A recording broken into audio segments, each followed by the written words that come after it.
오늘의 헤드라인입니다. 영구치가 나기 시작하는 만 5살에서 9살 아동은 다른 연령대에 비해 4배가량 충치 발생이 많은 것으로 나타났습니다. 증상이 없는 경우도 있어 정기 검진을 통한 충치 예방이 무엇보다 중요하다고 전문가들은 강조했습니다. 라돈 침대에 이어 이번엔 일부 의료기기에서 기준치 이상의 라돈이 검출됐습니다. 문제가 된 제품은 전기 매트와 의료기기인 개인용 온열기, 개인용 조합 자극기 등으로 기준치의 최대 22배가 넘는 방사선 피폭 설량이 나왔습니다. 살구씨가 암 치료에 효과가 있다는 거짓 정보가 확산하면서 관련 제품이 불법 유통되고 있습니다. 살구씨를 과다 복용할 경우 심각한 부작용이 우려된다고 하는데요.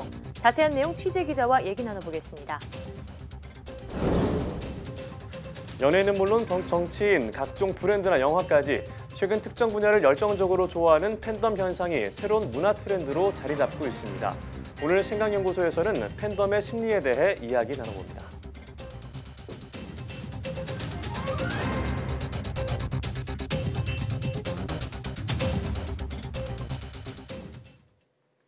여러분 안녕하십니까? 사이언스 투데이입니다.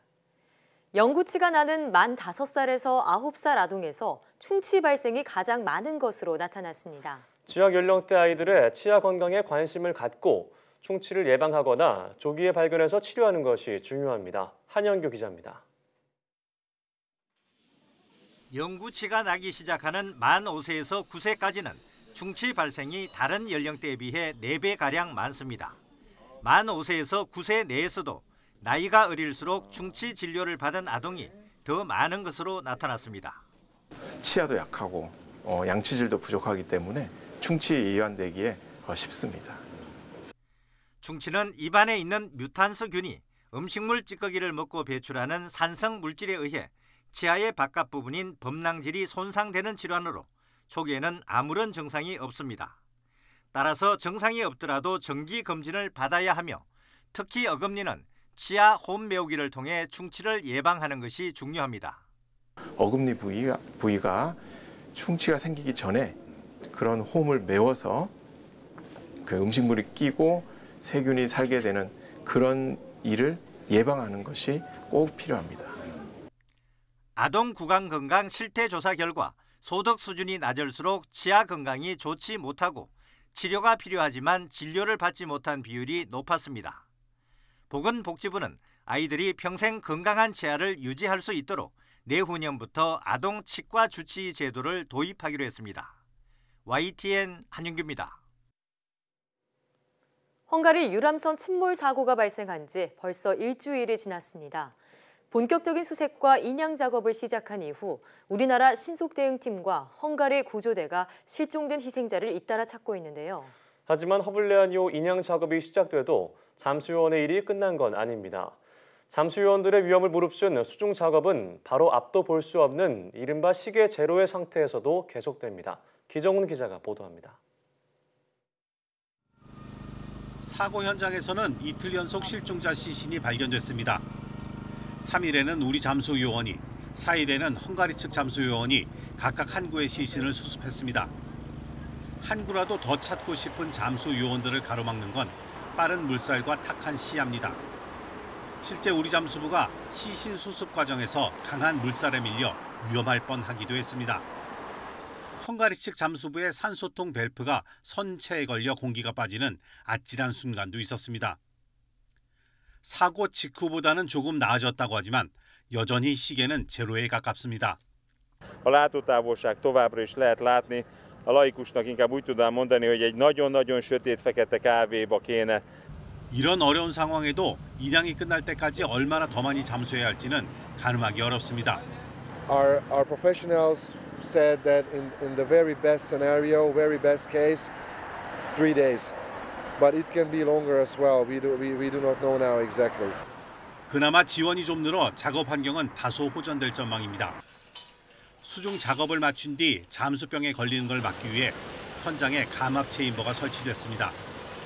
수중 작업 중에 육상과 통신할 수 있는 SSDS, 표면 공급식 잠수 장비도 투입하기로 했습니다. 특히 인양과 인양 준비 과정에서는 실종자가 더 발견될 가능성이 높기 때문에 잠수요원들은 긴장을 늦추지 못하고 있습니다. YTN 기정훈입니다. 이렇게 실종자들을 찾기 위해 우리 정부는 수중수색용 추가 장비를 지원하고 있습니다. 네, 조금은 익숙한 소나와 다소 생소한 SSDS 그리고 수중 드론인데요. 어떤 장비들인지 화면으로 자세히 알아보겠습니다. 네, 일단 가장 먼저 허블 해안요를 관측했던 소나라는 장비입니다. 수중 음향 표정 장치라고 하는데요. 전자파나 레이더파는 수중에서 전달되지 않죠. 때문에 초음파를 써서 표정, 즉 표정물의 위치를 지도 위에 표시하는 겁니다. 발사한 초음파가 물체에 부딪혀 되돌아오는 시간을 재면서 물체까지의 거리와 위치를 파악하는 방식입니다. SSDS, 표면 공기 공급식 장수 장비도 요즘 자주 언급된 장비입니다. 선상에서 수중 잠수사에게 공기를 공급해주고 동시에 잠수사와 통화가 가능한 장비인데요. 물 위에서 잠수사의 수심을 정확히 측정할 수 있고 잠수사의 모든 행동을 지휘 통제할 수 있는 장점이 있습니다. 수중 드론 장비도 많이 들어보셨을 겁니다. 통상 드론이라고 하면 공중을 나는 기계를 연상하지만 수중 드론은 말 그대로 잠수가 가능한 드론인데요. 지상에서 조종할 경우 드론 본체가 허블 해안 이후 선체에 진입할 가능성도 커지고 선체 내부를 촬영한다면 잠수사들의 구조 작업도 수월해질 수 있어 희생자가 추가로 발견될 가능성이 커지고 있습니다. 질병 퇴치를 위해 모기에게 유전자 가위를 사용하는 것이 바람직한지에 대한 고등학생 토론회가 열립니다. 한국생명과학연구원과 서울대가 공동 주최하는 이번 토론회는 전국 고등학교 재학생이나 16살에서 18살 청소년이면 누구나 2인 1팀을 이뤄 참가할 수 있으며 예선을 거쳐 오는 8월 14일 본선 대회가 열립니다. 최근 말라리아와 댕기열 등을 일으키는 모기를 유전자 가위를 이용해 불임 모기로 만들어 퇴치하려는 과학적 시도가 있는 가운데 이 같은 질병 퇴치를 위한 유전자 가위 모기의 이용에 대한 찬반이 첨예하게 대립하고 있습니다. 생명공학연구원은 바이오 기술은 빠르게 발전하고 있지만 안전성에 대한 우려도 있다며 이번 토론회를 통해 청소년의 과학적 사고와 소통 능력을 키울 수 있을 것으로 기대했습니다. 지난해 라돈 침대 사태에 이어 이번엔 일부 의료기기에서도 기준치 이상의 라돈이 검출됐습니다. 화면으로 함께 보시죠. 이번에 문제가 된 업체는 주식회사 RNL, 주식회사 솔고 바이오메디칼, 지구촌 의료기 등 3곳입니다. RNL이 만들어 판매한 제품 중에는 개인용 온열기인 바이오매트 프로페셔널과 전기매트 2종, BMP7000MX, 그리고 RG 바이오매트 프로페셔널에서 안전기준이 넘는 방사선 피폭 선량이 검출됐습니다. 특히 의료기기인 온열기에서는 기준치의 22배가 넘는 방사선 피폭 선량이 나왔는데요. 표면 2cm 높이에서 제품을 매일 10시간씩, 또 표면 15cm 높이에서 50도로 매일 2시간씩 사용했을 때 노출되는 양입니다. 솔고바이오 메디칼의 경우 개인용 조합 자극기인 슈퍼천수 SO 1264와 함께 소비자들에게 제공한 이불과 패드 등 사은품에서도 기준치가 넘는 방사선량이 검출되었습니다. 지구촌 의료기가 만든 개인용 조합 자극기 GM9000 역시 안전기준을 넘는 것으로 나타났는데요. 해당 제품에는 모두 방사성 원료 물질인 모나자이트가 사용된 것으로 확인됐습니다. 공산품의 경우 원안위가 생활 주변 방사선 안전관리법에 따라 행정조치를 실시할 예정이며 의료기기는 식약처가 정한 의료기기법에 따라 수거 등의 행정조치가 내려질 예정입니다. 오늘은 유엔이 정한 세계 환경의 날입니다. 한국은 OECD 회원국 가운데 초미세먼지 오염이 심각한 나라 2위로 꼽혔는데요. 국내 공기질 개선을 위해 혼잡 통행용을 활용하자는 제안이 나왔습니다. 최소라 기자입니다. 수도권에서 배출되는 미세먼지는 4분의 1이 도로에서 발생합니다. 노후 화물차가 주요 원인으로 꼽히지만 레저용 차량과 승합차 등의 영향도 적지 않습니다. 전문가들은 전체 자동차 주행량을 줄여야 한다고 지적합니다. 자동차 대수는 계속 연간 한 3% 가까이 계속 늘고 총 주행거리도 한 3% 이상씩 계속 늘고 자동차에서 배출되는 이 오염 물질을 제대로 줄이지 못해 왔습니다. 총 주행거리를 줄이지 못하면 미세먼지 문제는 해결이 불가능하다고 저는 봅니다. 교통량을 줄이기 위한 가장 효과적인 방법으로 꼽히는 건 혼잡 통행료. 국내에선 1996년부터 남산 1호 터널과 3호 터널에서 징수하고 있습니다. 하지만 16년째 같은 금액이 유지돼 실효성이 떨어진다는 주장입니다. 96년도에 2,000원 받은 겁니다. 물가를 고려하면 지금 5,600원, 6,000원 받아야 되는 거죠. 지금 그렇게 못 받고 있어요. 혼잡 통행료 적용 구간을 늘려야 한다는 충고도 나왔습니다. 가격을 인상할 수도 있고요. 또는 지역을 조금 더 높게 설정을 해서 혼잡 통행료를 운영할 수도 있는 방안이 있습니다. 전문가들은 이렇게 징수된 재원을 대중교통 시설 개선에 투자해야 한다고 제안했습니다. YTN 사이언스 최설아입니다.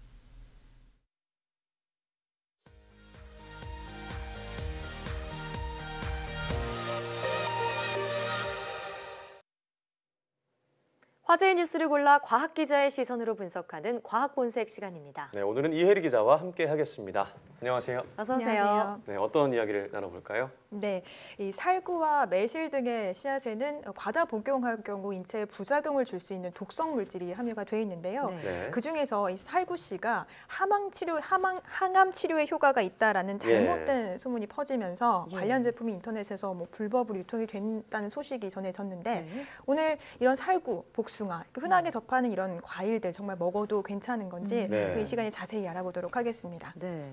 요즘 이런 과일들이 제철인가 그런지 정말 카페만 가도 관련 메뉴들이 눈에 띄더라고요. 자, 그런데 이런 과일들의 씨앗에 독성 물질이 들어있다고요? 네, 맞습니다. 살구나 매실, 복숭아의 씨앗에는 아미그달린이라는 씨앗 화합물이 함유되어 있습니다. 어렵네요. 자연 독성인 이 물질 자체가 인체에 해로운 것은 아니고요. 이 물질이 우리 몸 안에 들어와서 효소에 의해서 분해가 됐을 때, 즉 시아나 수소로 분해됐을 때가 문제입니다. 네. 과다 복용할 경우 구토나 간 손상, 심하면 사망을 일으킬 수도 있는데요. 살구씨의 경우 우리나라에서는 어떤 식품 원료로 사용하는 것이 원천 금지돼 있고요. 유럽에서도 성인은 최대 3알, 유아는 절반만 섭취해도 위험하다라는 이런 경고가 나와 있습니다. 네, 보도를 보니까 항암 효과가 있다고 그래서 살구씨 주사제까지 유통이 됐다 이런 소식을 봤는데 사실 살구나 매실, 복숭아 보통은 씨를 잘 안 먹지 않나 싶은데 이 과육 자체는 문제가 없는 건가요? 네, 사실 과육만을 먹을 때는 크게 문제가 되진 않습니다. 다만 매실의 경우에는 덜 익은 것을 먹을 때는 좀 위험할 수도 있는데요. 덜 익은 매실은 씨앗뿐만 아니라 과육에도 이 독성 물질이 들어있어서 위험할 수 있습니다. 그래서 이제 잘 익은 매실을 고르는 것이 무척 중요한데요. 그런데 푼 매실이나 청매실의 경우에는 둘 다 녹색빛을 띠고 있기 때문에 사실 눈으로 잘 익었는지를 구분하기가 쉽지 않습니다. 일반적으로는 24개 절기 가운데 이 9번째 절기인 망종 이후에 나온 매실의 경우에는 잘 익은 것으로 간주하고 있기 때문에 수확 시기를 확인해 보시는 것도 좋고요. 매실을 또 칼로 이렇게 잘랐을 때 덜 익은 풋매실의 경우에는 씨앗이 쉽게 좀 부서지는 특징이 있고 잘 익은 매실에는 씨앗이 단단하기 때문에 이런 방법을 이용해서 잘 익은 매실을 구분해내는 것도 방법일 수 있겠습니다. 그렇군요. 자, 요맘때죠. 망종 이후에 수확한 매실 같은 경우에는 독성 걱정이 없다고 하니까 참고해보면 좋겠고요. 저는 또 매실 얘기하니까 장아찌나 담금주도 떠오르거든요. 개인적으로 좋아하는 음식들인데 많이 먹죠. 네, 이런 음식들은 어떤가요? 네, 매실을 술에 담그거나 설탕에 절이게 되면 자연스럽게 독성 물질이 분해되는 특징이 있어서 일단은 상대적으로는 안심할 수 있겠는데요. 그래도 되도록이면 씨앗을 제거하고 담금주나 장아찌를 만드는 것이 좋겠습니다. 특히 매실주를 담글 때는 이 씨앗에 있는 씨앗 화합물이 알코올과 반응을 해서 에틸 카바메이트라는 발암 추정 물질을 만들어낼 수도 있거든요. 이 물질이 생성되는 것을 막으려면 기본적으로 씨앗을 제거하는 것이 좋겠죠. 또 알코올 함량이 높을수록 이 생성량이 더 많아지기 때문에 최대한 이 담금주를 담글 때는 담금용 술을 이용해서 도수가 낮은 술을 이용해서 담금주를 만드는 것이 좋겠습니다. 네, 1차적으로 씨앗을 제거하고 도수를 좀 낮게 하라고 하셨는데 올해 준비하시는 분들을 좀 참고하셨으면 좋겠습니다. 자, 다음은 어떤 소식인가요? 네, 이번 소식도 우리가 흔하게 좀 즐겨 먹는, 즐겨 마시는 음식에 관한 이야기인데요. 미국 캘리포니아주가 커피를 암 유발 경고문 부착 대상 품목에서 제외했다라는 소식입니다. 커피요. 방금 전에 좀 마시고 들어왔는데 대표적인 기호식품이잖아요. 자, 그러면 캘리포니아주에서는 지금까지 커피가 암을 유발한다 이렇게 알려져 있었던 건가요? 네, 우선은 캘리포니아주에서는 암이나 어떤 선천적인 결함을 일으킬 수 있는 화학 물질을 함유한 경우에는 이 위험성에 대해서 소비자에게 경고하도록 하는 규정이 있습니다. 캘리포니아가 지정한 물질에는 아크릴 아마이드라는 물질이 포함이 돼 있는데, 그런데 이 물질이 커피를 볶거나 또 원두를 볶거나 커피를 끓이는 과정에서 만들어질 수 있거든요. 이런 이유로 인해서 커피가 암 유발 경고문 부착 대상에 포함이 돼 있는데, 그런데 이번에 그 오랜 논의 끝에 커피를 그 대상 품목에서 제외하기로 한 겁니다. 커피가 암을 유발한다는 얘기는 사실 저는 처음 들었는데 논쟁이 생각보다 좀 오랜 시간 지속이 됐었나 보네요. 네, 그렇습니다. 원두를 볶는 과정에서 발생하는 아크릴 아마이드라는 물질은 국제암연구소가 지정한 발암 추정 물질입니다. 그러니까 뭐 담배처럼 암을 일으킨다 발암 물질, 또 발암 추정 물질은 좀 다른 내용인데요. 발암 추정 물질이라는 것은 일부 동물 실험에서는 암을 일으킬 위험성이 입증이 됐지만 인체에는 정확히 어떤 영향을 미치는지는 아직 밝혀지지 않은 물질을 말합니다. 그럼에도 불구하고 이번 캘리포니아주 결정에 대해서 일부 시민단체들은 반발하고 있고요.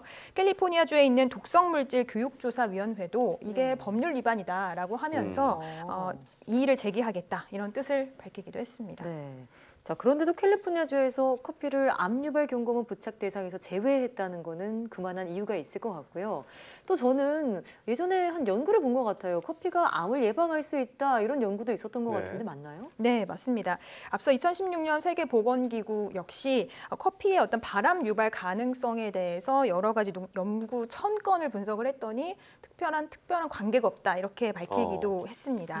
캘리포니아주의 이번 결정은 이런 오랜 연구 결과를 종합해서 내렸고 또 뭐 1년 정도 연구 공청회 등을 거쳐서 종합적으로 의견 수렴을 한 데에 따른 거고요.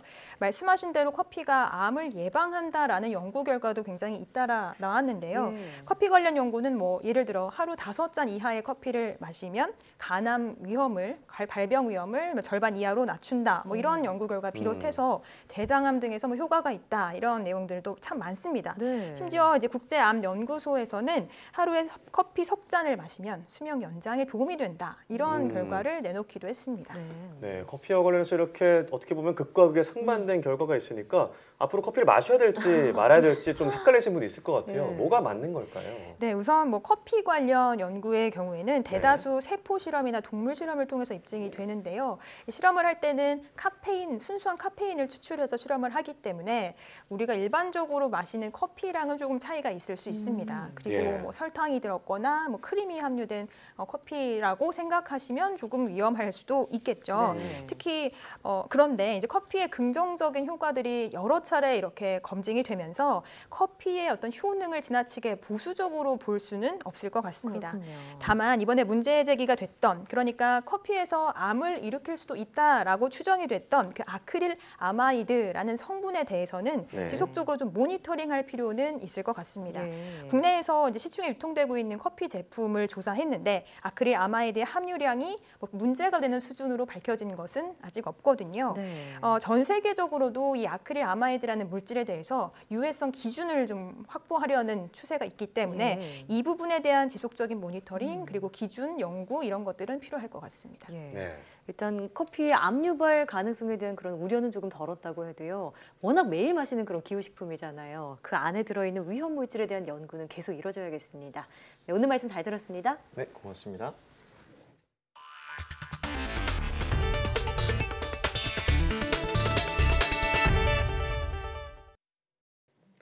(156년) 전통의 미국 국립과학원이 성희롱 등 행동강령 위반자에 대한 퇴출을 허용했습니다. 미 국립과학원은 지난달 31일 종료된 투표에서 이 같은 내용의 조직 세칙 개정안에 투표자의 84%가 찬성했다고 밝혔습니다. 이번 조직 세칙 개정은 최근 불거진 성희롱 미투 운동에 대한 조치로 이뤄졌습니다. 앞서 지난해 6월 국립과학원의 한 조직인 전미 과학공학의학할리먼은 과학계에 성희롱이 만연해 있다는 내용의 보고서를 발표했습니다. 미국 국립의학원도 지난 1월 성희롱 가해자를 퇴출하도록 조직 강령을 개정했습니다. 인공지능은 신약 개발의 기간과 비용을 크게 낮출 수 있어 최근 제약 산업의 총화로 주목받고 있는데요. 국내 신약 개발에 인공지능을 접목하기 위해선 전문 인력부터 키워야 한다는 의견이 나왔습니다. 이성규 기자가 취재했습니다. 신약 개발의 첫 단계로 후보 물질을 찾아내려면 통상 연구자 수십 명이 매달려 5년이 넘게 걸립니다. 하지만 미국의 한 신약 개발 업체는 단 하루 만에 에볼라 신약 후보 물질 2개를 찾아냈습니다. 인공지능을 활용해 시간과 비용을 대폭 줄인 겁니다. 평균 10년의 기간과 3조 원의 비용이 드는 신약 개발에 인공지능 접목이 중요한 이유입니다. 이에 따라 국내에서도 신약 개발에 인공지능을 도입해야 한다는 의견이 나오고 있습니다. 관련 업계는 인공지능과 바이오라는 서로 다른 분야를 아우르는 전문가부터 육성해야 한다고 조언합니다. 어떤 데이터를 어떤 식으로 이제 데이터를 수집을 해서 그 데이터를 신약 개발에 합당한 그런 데이터로 이제 데이터 마이닝을 하느냐 하는 이런 전문적인 요원들과 그 예산과 또 전체적인 사회적인 그다음에 정부의 의지가 같이 접목이 돼야 된다고 봅니다.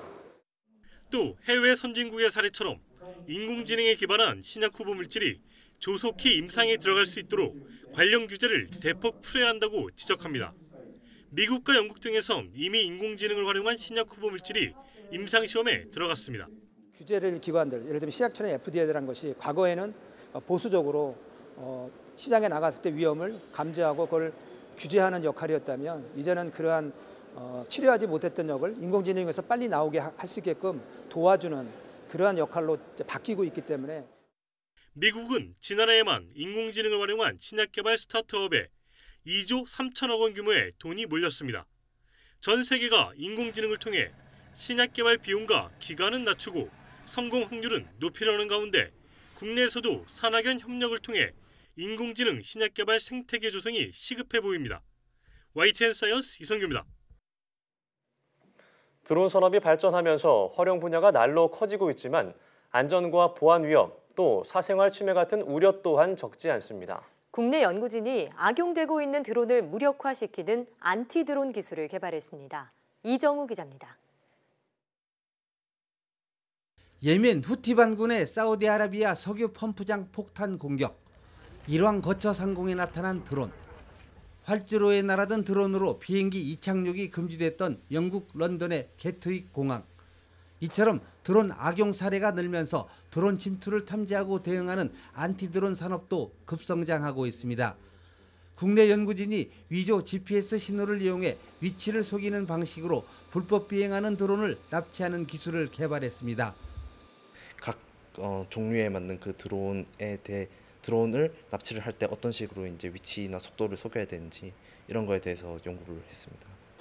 긴급 상황에서 드론을 원하는 곳으로 유도할 수 있어 테러 등에 효과적으로 대응할 수 있는 기술입니다. 이 기술은 특히 드론들이 갖추고 있는 자체 방어벽인 GPS 안전 모드까지 무력화할 수 있습니다. GPS를 사용하는 드론을 납치할 수 있는 이 기술은 국내 전문 기업에 이전돼 상용화를 추진하게 됩니다. 드론 불법 비행으로 골머리를 앓고 있는 항공업계와 공항에 많은 도움을 줄 전망입니다. 실례로 공항에서 무단 침입한 드론을 단순 방해 전파로 대응하면 드론을 못 움직이게 할 수 있지만 그 자리에 계속 떠 있어 비행기 이착륙이 중단되기 때문입니다. AI 전쟁 같은 거를 할 때 이제 그런 드론 같은 것들을 이제 공격해 오는 드론들을 치울 수 있는 기술이라고 얘기를 할 수 있을 것 같습니다. 드론의 안전성과 활용성을 높일 수 있는 이번 연구 성과는 보안 관련 분야 세계적 학술지 ACM 탑스에 실렸습니다. YTN 이정호입니다. 이낙연 국무총리는 아프리카 돼지열병 방역 강화를 위해 접경 지역을 비롯한 전국의 멧돼지 개체 수를 최소화하겠다고 말했습니다. 이 총리는 정부 세종청사에서 열린 국정현안점검 조정회의에서 이같이 말했습니다. 이 총리는 북한의 아프리카 돼지열병은 멧돼지를 통해 우리에게 유입될 가능성이 있고 멧돼지는 육지와 강, 바다를 오가며 하루 최대 15km를 이동한다고 한다며 이같이 밝혔습니다. 또한 양돈 농가가 남은 음식물을 돼지 먹이로 사용하는 것을 금지할 것이라며 지금부터 시행되는 것은 아니지만 양돈 농가는 잔반급여를 먼저 자제하고 불가피한 경우라도 열처리 규정을 철저히 준수해달라고 당부했습니다.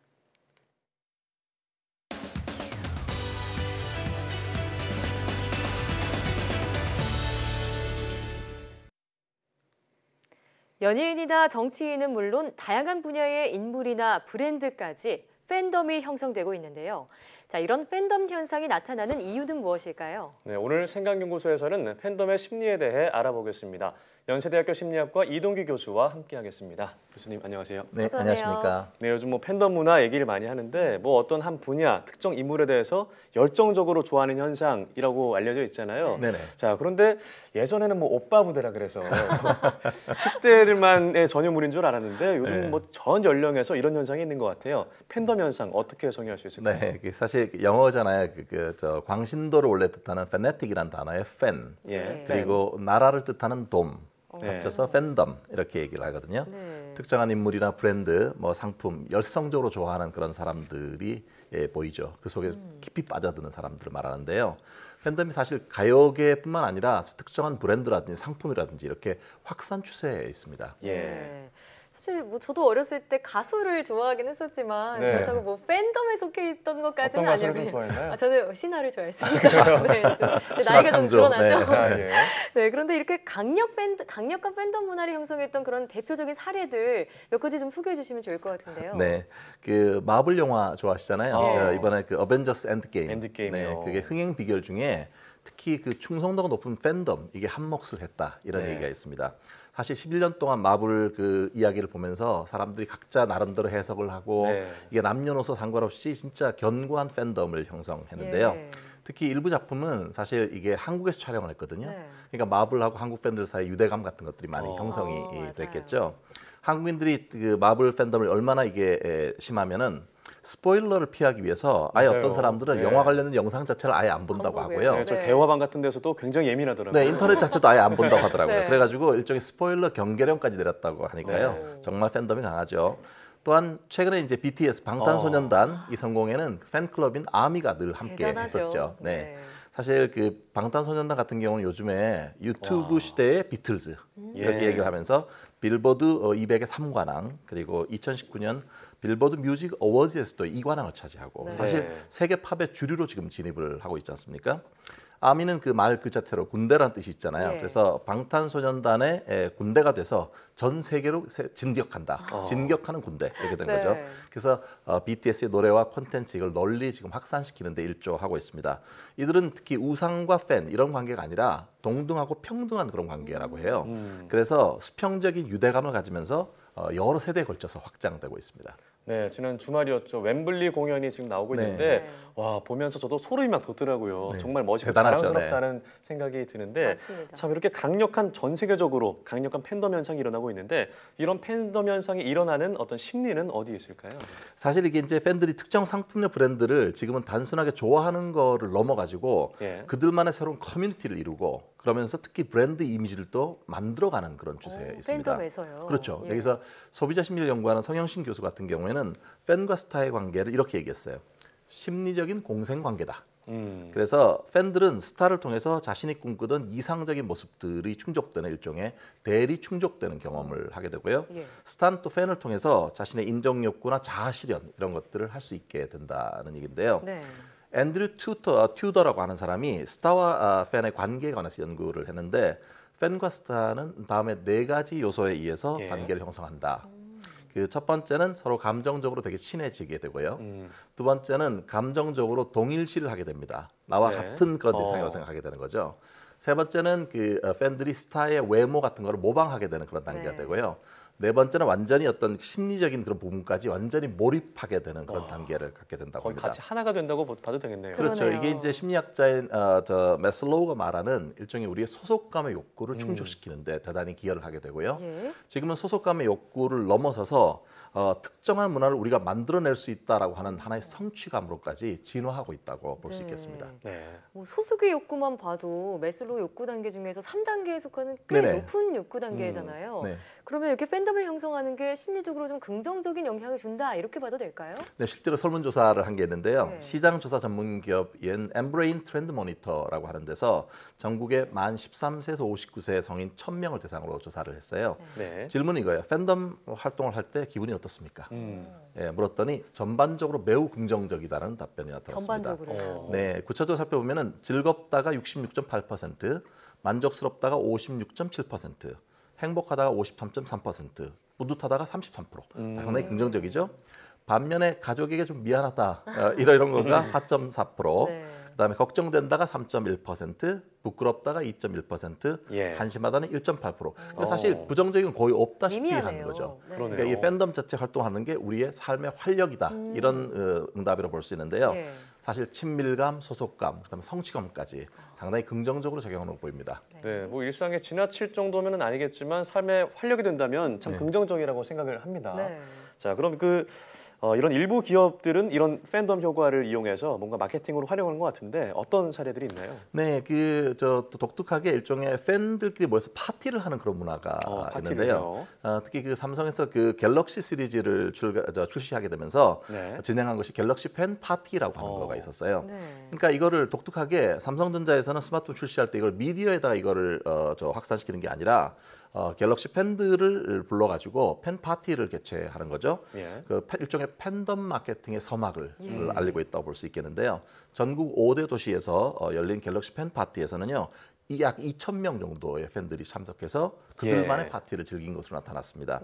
이후에 SNS를 보면은 3,361건의 게시물이 업로드되고요. 또 약 204만 건의 상호작용, 인터랙션이 발생했다고 하니까 상당히 대단한 그런 흥행이죠.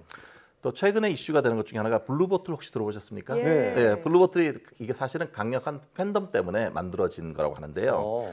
이게 성수동에 첫 매장을 열었을 때 아침부터 이른 새벽부터 긴 줄이 이렇게 설 정도로 상당히 좋아했는데 사실 블루보틀이 한국 진출하는 데는 이 강력한 팬덤이 많은 역할을 했다고 알려져 있습니다. 예를 들어서 팬들이 원래 이게 일본이나 미국 같은 데 가게 되면 그 블루보틀에 매장 가잖아요. 그러면 한국에도 좀 들어오게 해달라고 로브콜을 보낸 거예요. 그러니까 그쪽에서 이제 들어오게 된 거고 일종의 이제 특정한 브랜드를 선호하게 되면 그것이 이제 만들어지는 일종의 팬덤이 작용하는 그런 예라고 할 수 있겠습니다. 자, 그런데 어떤 문화든 양면성을 갖고 있잖아요. 혹시 이 팬덤 문화에 부정적인 측면이 있지는 않을까요? 네, 어디나 그렇죠. 양면이 있게 되는데요. 사실 이런 부정적인 팬덤도 존재하는데 저희가 얘기할 때 낙인형 팬덤 집단이 존재한다. 낙인형. 네, 어떤 게 있냐면 예를 들어 드리면은 영화 스타워즈 아시죠? 예. 스타워즈 팬들은 사실 영화의 등장인물 그다음에 뭐 정보 이런 걸 다 꿰고 있거든요. 근데 일반 대중이 보기에는 그렇게까지 크게 의미 없는 그런 부분도 상당히 세부적인 부분을 집착하는 경우도 있습니다.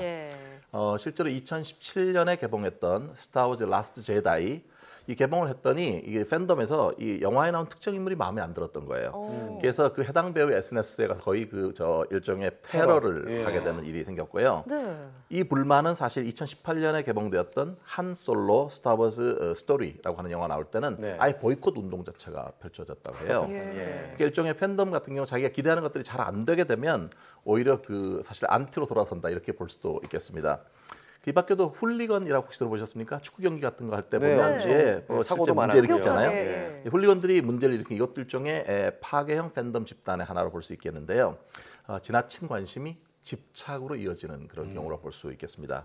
사실 개인이 실제 이렇게 팬덤을 형성하고 자기가 좋아하는 집단이 생기게 되면 일종의 일체감을 경험하게 되는데 만약에 이제 그럴 때는 평상시 개인의 모습보다 사실 때에 따라서는 극단적인 그런 모습을 보일 수도 있습니다. 그러니까 자기가 좋아하는 팀이나 스타 같은 게 문제가 생긴다 싶으면 일종의 폭력적인 그런 행동을 보일 수가 있게 되는데 그걸 만약에 사회적으로 상당히 피해의식이 많은 사람 같은 경우에는 그런 걸 기화로 오히려 자기가 살아있다는 느낌 이런 거를 추구하려고 하는 사람들도 존재하고 있습니다. 네, 참 무엇이든 지나치면 문제가 되는 것 같아요. 자, 그럼 이렇게 건전하게 좀 팬덤 문화를 형성하는 방법은 어떤 게 있을까요?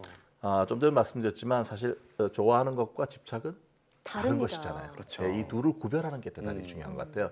일종의 저는 사생팬은 좀 바람을 가지 않다고 생각하게 되고요. 두 번째는 팬클럽을 운영하는 분들 같은 경우에도 사실은 분명히 얘기를 해야 될 것 같아요. 어떤 종류의 폭력도 정당화 될 수 없다. 만약에 이걸 위배하게 되는 것 같은 경우는 팬클럽 자체에서 추방시키는 방식으로 강력하게 제재를 해야 한다고 봅니다. 세 번째는 이제 팬덤이 특정한 어떤 스타나 브랜드를 좋아하는 거에서 그치지 않고 뭔가 사회에 기여하는 방향으로 좀 더 확산됐으면 좋겠어요. 예를 들어서 봉사활동을 같이 하거나 뭔가 기부활동을 한다든지 사회 발전을 위해서도 앞장서는 그런 모습을 보여준다면 정말 건전하고 건강한 그런 팬덤이 될 수 있을 것 같습니다. 장르를 불문하고 이 팬덤 문화가 발전의 원동력이 될 수 있다는 점은 분명한 사실인 것 같은데요. 다만 말씀하신 그런 사생팬이 되지 않도록 좀 바람직한 문화를 형성해 나가는 자세가 필요하겠습니다. 자, 지금까지 생각연구소 연세대학교 심리학과 이동귀 교수와 함께했습니다. 오늘 말씀 고맙습니다. 네, 고맙습니다.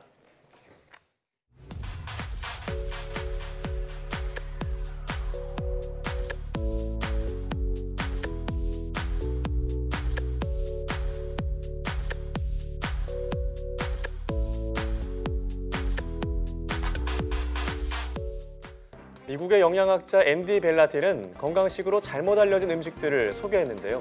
네, 먼저 착즙 주스는 과육과 영양소가 제거되기 때문에 직접 섭취하는 것보다 포만감이 덜해서 오히려 몸의 활력을 떨어뜨릴 수 있다고 합니다. 네, 그리고 코코넛 오일이 다이어트 효과에 뛰어나다고 알려져 있는데요. 하지만 칼로리가 높기 때문에 평소 식단에 코코넛 오일을 추가로 먹으면 체중이 증가할 수 있습니다. 뿐만 아니라 저지방 제품은 당분과 인공 감미료가 첨가된 경우가 많은데요. 지방 대신 더 많은 설탕을 먹게 된다면 당연히 건강식이 아니겠죠. 네, 사이언스 투데이 오늘 저희가 준비한 소식은 여기까지입니다. 함께해 주신 여러분 고맙습니다.